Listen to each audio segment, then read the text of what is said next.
Yes, dear students, this is the last video in the lineup of overview of cash book. In the previous videos, we had discussed about meaning of cash book, various types of cash book, single how to prepare single column cash book, double column cash book, triple column cash book. So if you are want to more clarification for those types of cash book, then you can watch the previous video. In this video, we are going to elaborate what do you mean by petty cash book and how we can construct petty cash book.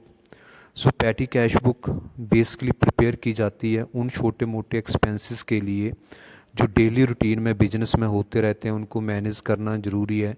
So main cashier के burden को ख़त्म करने के लिए किसी भी person को थोड़ा सा कैश दे के उसको माइनर जो मिसलेनियस एक्सपेंसेस हैं उनको पूरा करने के लिए एडजस्ट किया जाएगा. उसको हर महीने इतना बैलेंस, मान लो 100 रुपये देना, उसने 90 रुपीज़ खर्चा कर दिया, 10 रुपये उसके पास बच गए, देन 90 रुपीज़ उसको फिर से दे दिए. इसको हम कहते हैं इम्प्रेस सिस्टम. सो पैटी कैश बुक में वो यूज़ किया जाता है. पैटी क्यों यूज़ करते हैं हम पैटी कैश बुक? जैसे आपकी स्क्रीन के ऊपर आप देख सकते हो, रिकॉर्ड ऑफ पैटी एक्सपेंसेस के लिए है. पैटी कैशियर मेन कैशियर को हेल्प करता है. इसमें हम छोटे छोटे एक्सपेंसेस को बड़ी इजीली मैनेज कर सकते हैं, उनको रिकॉर्ड करना इजी है. सब्सिक्वेंटली जब हम जर्नल लेजर में इनको पोस्ट करेंगे, then you can easily post the things into journal ledger. उसमें ये पैटी कैश बुक का मीनिंग सभी को क्लियर हो गया होगा. Then coming to the next, अब हम इसको इस एग्जाम्पल के थ्रू समझने की कोशिश करेंगे.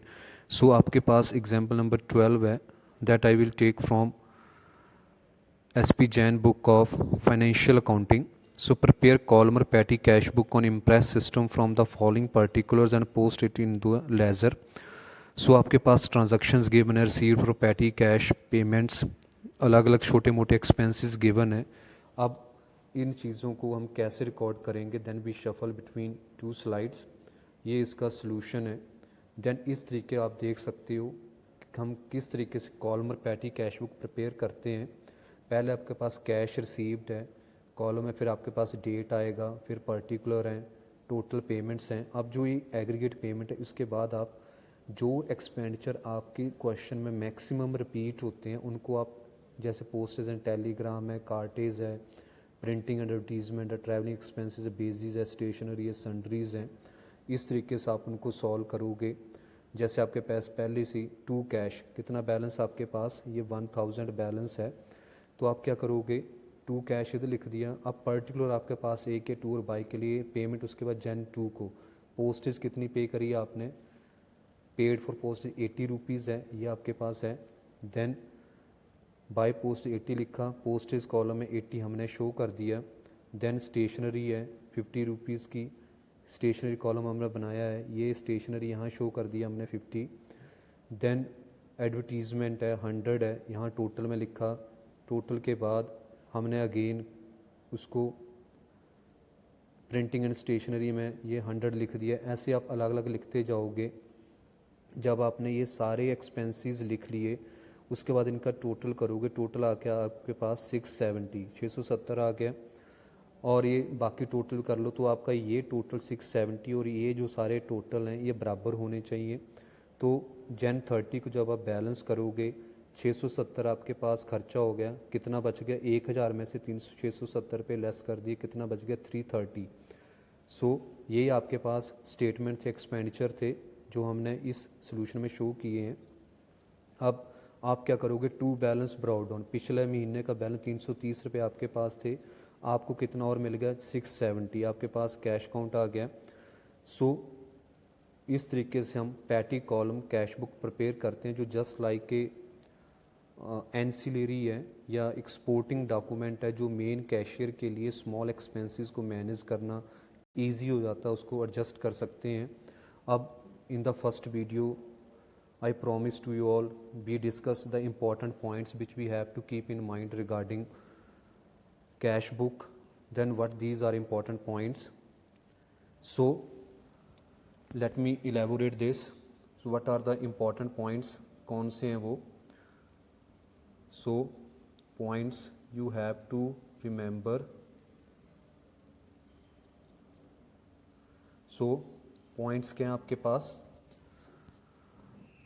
पहली चीज़ है, अगर आपको डिस्काउंट अलाउड गिवन है that always shown on the debit side, discount received always credit side के ऊपर होता है।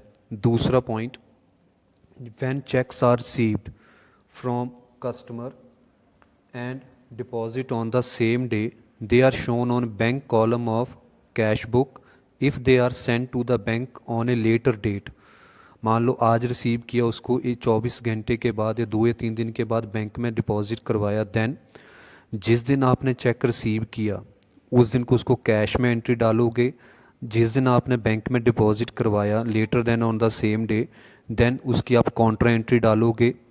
तीसरा point, if cheques are received by the business and endorse to creditors, cheque receive किया आपने, आगे किसी के पेमेंट करनी तो उसको इंडोर्स कर दिया, then they are taken to cash column as cash receipts और cash payments.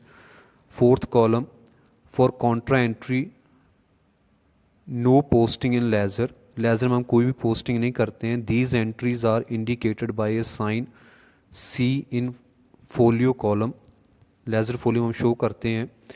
So in the end, if we want to summarize what is cash book or what we had discussed in those videos, then cash book is considered as a book of original entry as well as final entry.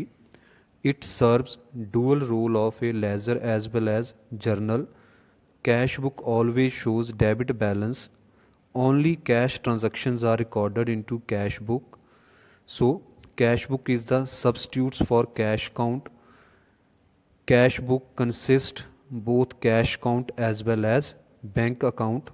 I hope so with these videos you are able to solve practical questions regarding cash book and you know how to prepare single column, double column, triple column and petty column cash book.